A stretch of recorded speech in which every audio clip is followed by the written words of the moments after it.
Hello प्यारे बच्चों, कैसे हैं आप सब? बढ़िया। तो आज हम आप लोगों के लिए लेकर के आ गए हैं most viewer objective of 3D geometry, जिसका कि पार्ट 1 आज हम लोग देखने वाले हैं। आप जानते हैं कि 3D बहुत ही शानदार चैप्टर है, पढ़ने के बाद मजा आ जाएगा। बस आप लोग वीडियो में अंत तक बने रहिए और विजुअलाइज करना अगर आपको आता है तो 3D का क्वेश्चंस जबरदस्त तरीके से बनेंगे। ठीक है, तो चलिए क्वेश्चंस को देखते हैं। देखिए, पहला क्वेश्चन है कि यदि दो समांतर रेखाओं के दिक् अनुपात इतना तथा इतना है तो x का मान क्या होगा? सिंपल सी बात, आप जानते हैं कि जब आपसे कहा जा रहा है दो समांतर रेखाओं का मतलब होता है पैरेलल लाइन। आप जानते हैं कि जब भी दो समांतर रेखा होती है तो दोनों के डायरेक्शन रेशियो का जो अनुपात होता है वो बराबर होता है। अगर लाइन लंबवत होगा यानी परपेंडिकुलर होते हैं तो उनके डायरेक्शन रेशियो का डॉट प्रोडक्ट 0 होता है। जानते हैं आप? तो देखिए, हम सिंपल सा फंडा क्या करेंगे, इसका देखिए डायरेक्शन रेशियो कितना है, x 5 3, इसका डायरेक्शन रेशियो है 20 10 6। चूंकि लाइन हमारा पैरेलल है तो देखिए हम लिखेंगे x by 20 is equals to 5 by 10 is equals to 3 by 6। आ रहा है समझ में? अब यहां से देखिए कि हमें चूंकि x का मान निकालना है, इसमें से किसी दो को आप क्या कर लीजिए, सॉल्व कर लीजिए। आप लिखेंगे x by 20 is equals to, देखिए इससे अपना ये कट गया 2 टाइम्स में, तो हम लोग क्या लिखेंगे 1/2। क्रॉस मल्टीप्लाई जब आप करेंगे तो आप देखेंगे कि आपके पास आ जाएंगे 2x इक्वल्स टू 20, इसलिए x इक्वल्स टू हो जाएगा 20/2 यानी कितना 10। तो x का वैल्यू आ गया 10, यानी A is the right answer. सही है, कोई दिक्कत? चलिए नेक्स्ट क्वेश्चन में। नेक्स्ट क्वेश्चन है आपका कि समतल दिश x अक्ष पर काटा गया अंतःखंड है। ध्यान दीजिएगा, आप पढ़े थे समतल का अंतःखंड रूप, याद है क्या होता है बाबू रे अंतःखंड रूप? x by a plus y by b plus z by c equals to 1। x के डिनोमिनेटर में जो बैठा है वो x का अंतःखंड, y अंतःखंड और z अंतःखंड। ठीक है बाबू रे, यही होता है ना। अब देखिए कि हमने आपको सिखाया था कि कभी भी अगर आपको समतल का समीकरण दिया गया हो और उसे अंतःखंड रूप में बदलना हो तो सबसे पहला काम है कि जो बराबर के इस पार है उसके वैल्यू को 1 करिए। तो देखिए समीकरण को हम लोग इधर बुला रहे हैं, हमारे पास है 3x plus 4y plus 5z equals to 13। तो पहला काम आपका क्या है बाबू रे, आप इसमें डिवाइडेड बाय 13 कर देंगे। किसके लिए? अंतःखंड रूप के लिए। तो आपके पास आ जाएगा 3/13x। आप समझ रहे हैं ना, जब डिवाइड करेंगे तब पूरे में डिवाइड लगेगा। फिर plus 4/13y plus 5/13z equals to 13 में 13 से डिवाइड लगा तो 1। इसके साथ आप कंपैरिजन करिए तो अभी भी आपको दिख रहा कि हमारा x y z अभी अकेला नहीं हुआ है। अब क्या करेंगे? अब देखिए यहां से इस 3 को इधर बुलाते थे, हम लिखेंगे x by 13/3 plus y by 13/4 plus z by 13/5 equals to 1। अब देखिए x के डिनोमिनेटर में कौन है बाबू रे? 13/3। और आपसे पूछा जा रहा है कि x अक्ष पर काटा गया अंतःखंड, तो क्या कहेंगे 13/3। ऑप्शन में देखिए कहीं पे दिख रहा है क्या? बिल्कुल B is the right answer. इसी में आपको बता देते हैं, अगर आपसे पूछा जाता कि y अक्ष पर काटा गया अंतःखंड क्या होता, आप कहते 13/4। आपसे पूछा जाता कि z अक्ष पर काटा गया अंतःखंड क्या होता, आप कहेंगे 13/5। कोई दिक्कत? समझ में आ गया? तो इस बात को आप नोट कर लीजिए कि अगर आपको कभी भी समतल का समीकरण दिया गया हो और आपसे अंतःखंड की बातें हो तो क्या करिएगा, पहला काम है राइट साइड में 1 लाना, जिसके लिए आप क्या करेंगे, जो भी रहेगा उससे डिवाइड करिए और उसके बाद x और y z के कोफिशिएंट को +1 करना है। अगर माइनस होता तो माइनस के साथ उसको कांस्टेंट को नीचे लाते। ठीक है बाबू रे, चलिए आगे बढ़े। नेक्स्ट है आपका कि सरल रेखा दिश की दिक अनुपात है। आप याद रखेंगे कि कभी भी सरल रेखा इस रूप में दिया गया हो, ठीक ना, तो इसके जो डिनोमिनेटर में बैठे हुए आदमी होते हैं ना, यही इसका दिक अनुपात होता है। तो बताइए दिक अनुपात क्या हो गया, 3:3:6। ठीक है, यही है ना। ऑप्शन में देखिए तो 3:3:6 कहीं दिख रहा है क्या? बिल्कुल, सी इज द राइट आंसर। याद रखिएगा, जब भी आपको इस रूप में दिया हुआ रहे रेखा का समीकरण, तो जो डिनोमिनेटर में होगा वही हमारा दिक अनुपात कहलाता है। ठीक ना, चलिए नेक्स्ट क्वेश्चन। नेक्स्ट है कि तल दिश के समानांतर तल का समीकरण है। याद रखेंगे, कभी भी किसी तल का समीकरण दिया हुआ हो और उसके समानांतर तल का समीकरण पूछा जाए तो आप क्या करेंगे, x y z तक एज इट इज लिख देंगे। ठीक ना, तो बोलिए तो क्या लिखेंगे बाबू रे, 2x - 3y + 4z। और जो यहां 7 है ना बाबू रे, 7 के जगह पर आप कुछ भी रख दो। कुछ भी बोले तो सर आप रख दीजिए लैम्डा, एनी कांस्टेंट आ सकता है। अब आप इसमें देखिए गौर से कि इतना दूर तक सेम और लैम्डा के जगह कोई कांस्टेंट है क्या? तो आपको दिखेगा, देखिए 2x - 3y - 4z नहीं चलेगा। इसको आइए 2x - 3y + 4z, देखिए यहां तक सेम है, इक्वल्स टू 11। यहां कितना था, 7, तो लैम्डा के जगह पर 11, यानी दिस इज राइट आंसर। समझे बात को? कभी भी दिए गए तल के समीकरण से उस तल के समानांतर तल का समीकरण पूछा जाए तो x y z तक सेम रखना है, सिर्फ कांस्टेंट के जगह पर क्या हो जाएगा, चेंज हो जाएगा वैल्यू, यानी d चेंज हो जाता है कि नहीं? चलिए आगे बढ़ते हैं नेक्स्ट क्वेश्चन में। नेक्स्ट है आपका y अक्ष की दिक् कोज्याएं। आपके जानकारी के लिए मैं बता दूं कि आपको अगर y अक्ष की dr पूछे या dc पूछे, यानी दिक् अनुपात या दिक् कोजिया पूछा जाए तो यह होता है, y अक्ष के लिए बता रहा हूं बाबू रे, यह होता है 0, 1, 0।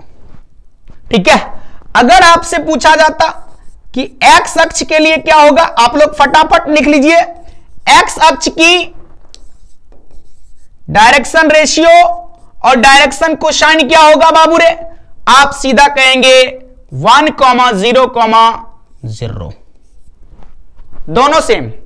अब देखिए आपसे अगर पूछा जाता, y का हमने लिख दिया है, z अक्ष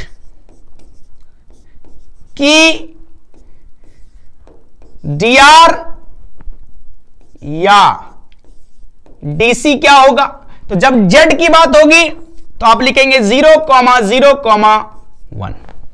कॉपी में फटाफट नोट करिए, यकीन मानिए एक क्वेश्चन इससे हर साल आता है, तो फटाक से बताएंगे कि y अक्ष की दिक् कोजिया क्या होगी बाबू रे, तो आप क्या कहेंगे बताइए, y अक्ष का दिस। ऑप्शन में देखिए 0, 1, 0 कहीं दिख रहा है क्या? बिल्कुल, D is the right answer, है ना। चलिए नेक्स्ट क्वेश्चन। नेक्स्ट क्वेश्चन है आपका सदिश माइनस आई वेक्टर की दिक् कोजियाएं क्या हो गया। सिंपल सी बात याद रखना बाबू रे, आई कैप हमें कहां मिलता है, आप कहेंगे एक्स अक्ष पर, और एक्स अक्ष का दिक् कोजिया क्या होता है 1, 0, 0, और यहां क्या लिखा है माइनस, तो एक्सिस में प्लस जाता है तो माइनस भी होता है, इसका मतलब इसका डायरेक्ट आप आंसर याद रखेंगे कि -1, 0, 0। ऑप्शन में देखिए कहीं पर दिख रहा है क्या बिल्कुल ए इज द राइट आंसर। ठीक है, चलिए नेक्स्ट क्वेश्चन में। नेक्स्ट है हमारा वाईजेड तल के समानांतर तल का समीकरण।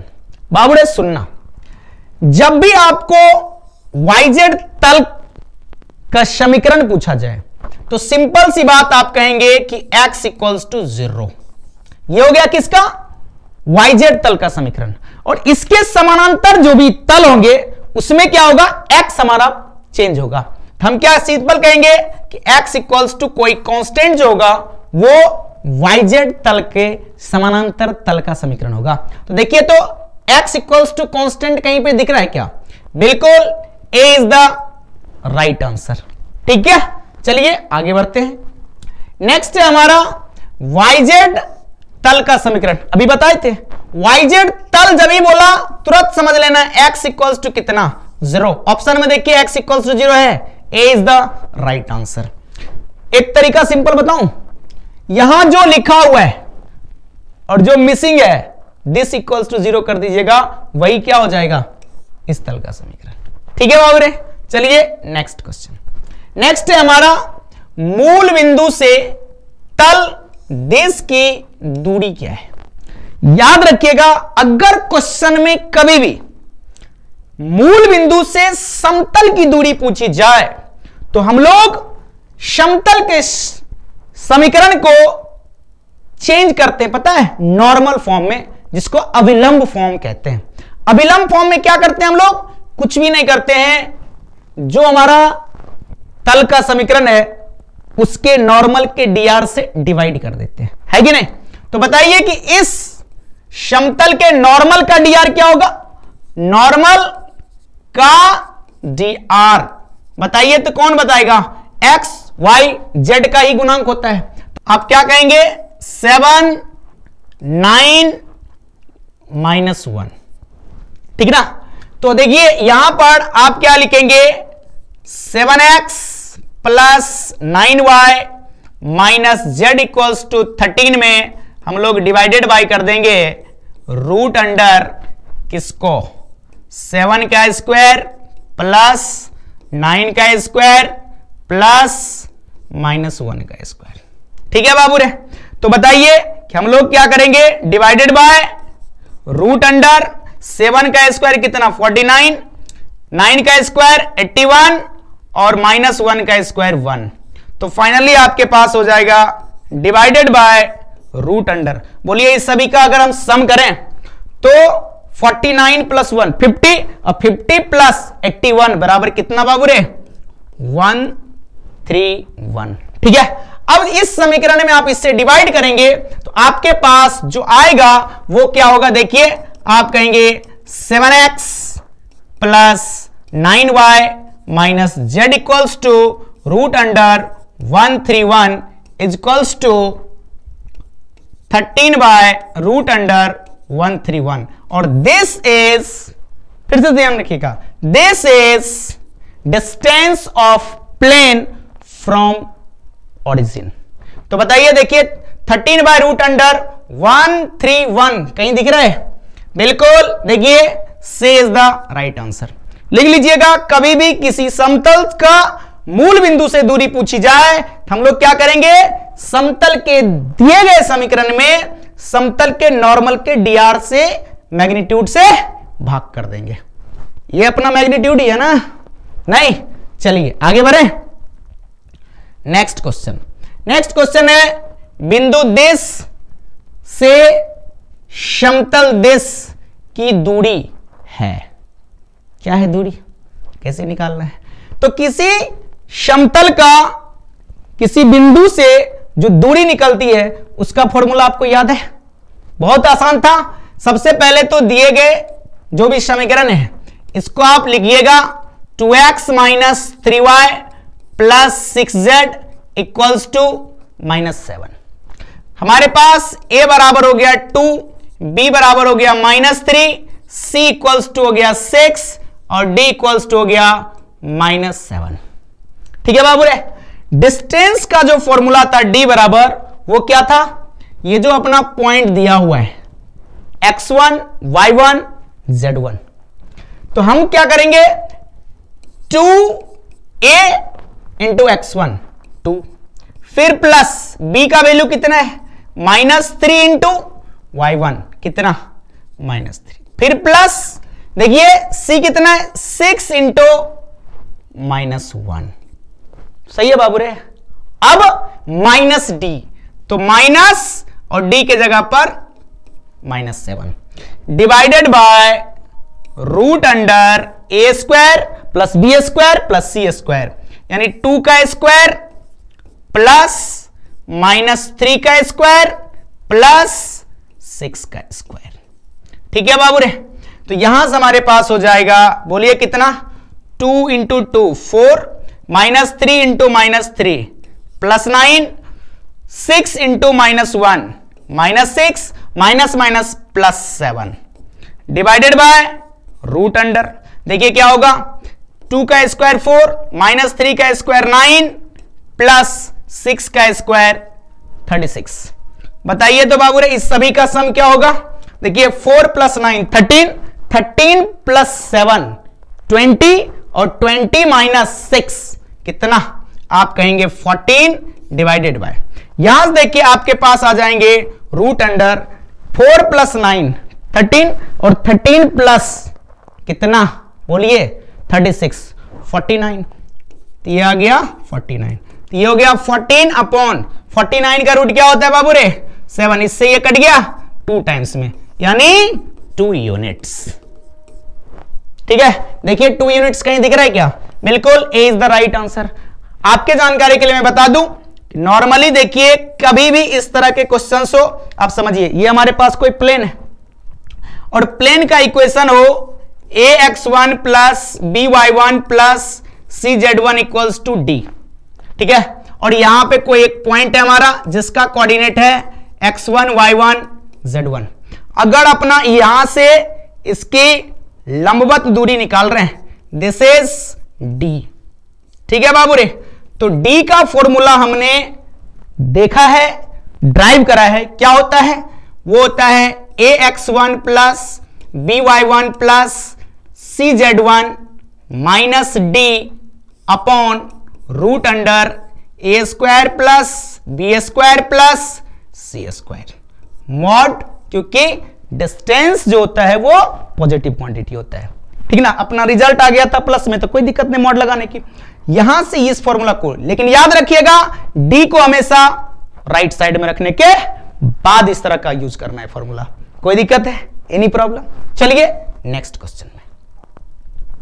नेक्स्ट है हमारा, यदि किसी सीधी रेखा की दिक्कोजियाएं दिस है तो x का मान, आप जानते हैं कि जो दिक्कोजिया होता है रेखा का वो होता है cos alpha, cos beta and cos gamma. हमने इससे एक रिलेशन भी पढ़ा है कि cos square alpha plus cos square beta plus cos square gamma बराबर 1 पढ़े थे ना डायरेक्शन कोसाइन में। तो यहां से देखिए कि ये जो हमारे पास एक आ गया इसको अपन cos अल्फा कह सकते हैं, दूसरा जो है इसको अपन cos बीटा कह सकते हैं और इस x को अपन cos गामा कह सकते हैं, है ना। अब क्या करिए, इस सब को उठा करके इस इक्वेशन में पुट कर दीजिए। तो बताइए बाबू रे cos अल्फा की जगह पर कितना 3 बाय रूट अंडर 77 का स्क्वायर प्लस, यहां से देखिए cos बीटा अपने किसको माना, आप कहेंगे -2 बाय रूट अंडर 77 का स्क्वायर प्लस cos गामा कौन है x, ये हो गया x का स्क्वायर इक्वल्स टू 1। तो फाइनली देखिए आप कहेंगे 3 का स्क्वायर कितना हो जाएगा 9, रूट 77 का स्क्वायर कितना, आप कहेंगे 77 प्लस फिर यहां देखिए -2 का स्क्वायर 4 और ये हो जाएगा 77 plus x square equals to 1। बाबू रे इस दोनों पार्टी को उठा के इधर भेजते हैं, जब हम भेजेंगे तो हमारे पास आ जाएगा एक्स स्क्वायर इक्वल्स टू, देखिए इधर हमारे पास 1 है माइनस, इसको इधर भेजेंगे तो 9 बाय 77 माइनस इसको भेजेंगे तो 4 बाय 77, इसके डिनोमिनेटर में कुछ नहीं है तो 1 है। बताइए तो इस सभी का एलसीएम क्या हो जाएगा 77, तो 77 -9 -4। तो फाइनली देखिएंगे कि 79 माइनस इस दोनों का सम कितना हो गया बाबू रे 13 और 77। इसमें जब इसको घटाएंगे तो 7 में से 3 घटा 4 और 6 में से 7 में से 1 घटेगा तो 6/77। ये किसका वैल्यू आ गया बाबू रे x का, इसलिए अपन कहेंगे x बराबर प्लस माइनस रूट अंडर 64/77। 64 का रूट क्या होगा 8/√77 और आगे लगा दीजिए प्लस माइनस। तो देखिए तो x का वैल्यू आपको कहीं पर ऐसा दिख रहा है क्या, देखिए 8/√77 is the right answer. Positive consider किया है ना। चलिए आगे बढ़ते हैं। नेक्स्ट है हमारा, यदि दो तल देश एवं देश आपस में लंब हो तो लैम्डा। दो सदिश जब आपस में क्या है लंब है लंबवत है तो दोनों का जो नॉर्मल होगा वो भी आपस में परपेंडिकुलर होगा। और आप जानते हैं कि जब भी दो तल या दो रेखा आपस में लंबवत होते हैं तो दोनों के जो dr होते हैं उसका डॉट प्रोडक्ट क्या आता है बाबू रे 0, है ना। तो क्या करेंगे हम लोग, देखिए अगर हम लोग इसका dr देखें, इसके नॉर्मल का dr, तो आप क्या कहेंगे बोलिए, x का कोएफिशिएंट 2, -4, 3, ठीक है। और इसके नॉर्मल का dr, नॉर्मल का dr अगर पूछें तो क्या होगा बोलिए, x का गुणांक 1, 2, लैम्डा, है ना। अब इसका डॉट करिए तो देखिए i वाला को एक साथ, तो हम यहां से क्या लिखेंगे कि अकॉर्डिंग टू क्वेश्चन जो है हमारे पास हो जाएगा 2, -4, 3 डॉट 1, 2 लैम्डा इक्वल्स टू 0। फटाफट देखिएगा i वाला को एक साथ 2 × 1 2 -4 × 2 -4 × 2 -8 और 3 × लैम्डा, तो +3 लैम्डा इक्वल्स टू 0। फाइनली देखिए 2 में से 8 घट गया, -6 + 3 लैम्डा, इसलिए आप कहेंगे 3 लैम्डा। इसको इधर भेज देंगे तो ये हो जाएगा 0 + 6। फाइनली आप कहेंगे कि इस तरह से 3 लैम्डा इक्वल्स टू 6, इससे ये कट गया 2 टाइम्स में, इसलिए लैम्डा बराबर 2। देखिए तो ऑप्शन में कहीं पर 2 है क्या बाबू रे, बिल्कुल b is the right answer. समझ में आ रहा है क्या, मजा आ रहा है बाबू रे। तो जल्दी से आप लोगों से रिक्वेस्ट है कि अगर आपको वीडियो अच्छा लग रहा है तो आप कम से कम 5 आदमी को शेयर करिए वीडियो, जो इस बार 12th का एग्जाम दे रहा है, ठीक ना। करेंगे क्या, अगर आप मेरी बात से सहमत हैं तो कमेंट करके बताइए कि हां सर हम शेयर करेंगे, तब मुझे लगेगा कि आप लोग हमारा सपोर्ट कर रहे हैं, ठीक है। चले नेक्स्ट क्वेश्चन। नेक्स्ट है हमारा, बिंदु इतना से तल देश पर लंब की लंबाई। सिंपल है, क्या कह रहे हैं कि इस बिंदु से इस समतल पर एक लंब डाला गया और उस लंब का लंबाई क्या होगा। इनडायरेक्ट रूप से आपसे पूछा जा रहा है कि इस बिंदु से इस प्लेन के बीच की दूरी बताइए, ठीक है। तो हमारे लिए ये क्या करेगा, x1 y1 z1, और यहां से हम लोग ABCD निकाल लेंगे। तो सबसे पहला अपना जो काम है वो समझिए, इसे अपन लिखेंगे 2x + y - 2z = -1। हमने क्या बोला कि जो कांस्टेंट वाला टर्म होगा हमेशा उसको राइट साइड रखिए। बोलिए a बराबर बाबू रे 2, b बराबर 1, c बराबर -2 एंड d बराबर कितना -1। साथ साथ आपसे पूछ लेते हैं कि x1 y1 और z1 बराबर क्या लिखेंगे, तो आप कहेंगे 0, -1, 3। सही है, अपने पास सब अवेलेबल है, सब अवेलेबल है। तो बोलिए डिस्टेंस इक्वल्स टू क्या, आप क्या जानते हैं ax1, है ना। तो लिखेंगे 2 × 0 प्लस by1 कितना है बाबू रे -1 प्लस c कितना है -2 × z1 3, फिर माइनस d बोलिए -1 divided by root under a² कितना 2 का स्क्वायर प्लस b का स्क्वायर 1 का स्क्वायर c का स्क्वायर माइनस 2 का स्क्वायर। इसको आप सॉल्व कर लीजिए फटाफट। तो देखिए जब सॉल्व करेंगे 2 को 0 से मल्टीप्लाई करेंगे 0, 1 को -1 से करेंगे तो -1, -2 को 3 से करेंगे तो -6 और minus minus +1 divided by root under. देखिए 2 का स्क्वायर 4, 1 का स्क्वायर 1 और -2 का स्क्वायर भी 4 हो गया। कोई दिक्कत बाबू रे? अब चलिए थोड़ा सा आगे चलते हैं। यहां देखिए +1 -1 हमारा क्या हो गया, कट गया ये वाला।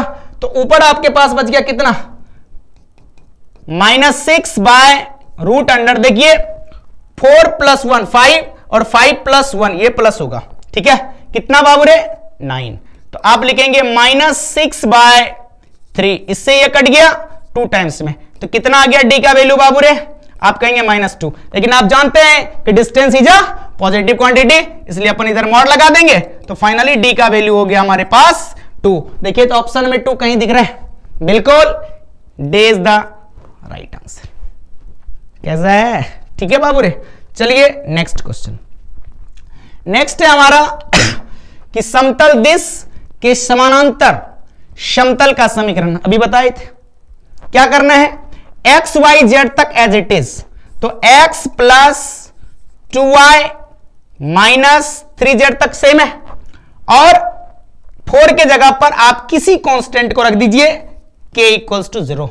मिलाइए, ऑप्शन में कहीं पर दिख रहा है x + 2y - 3z तक, देख लीजिए कहीं है।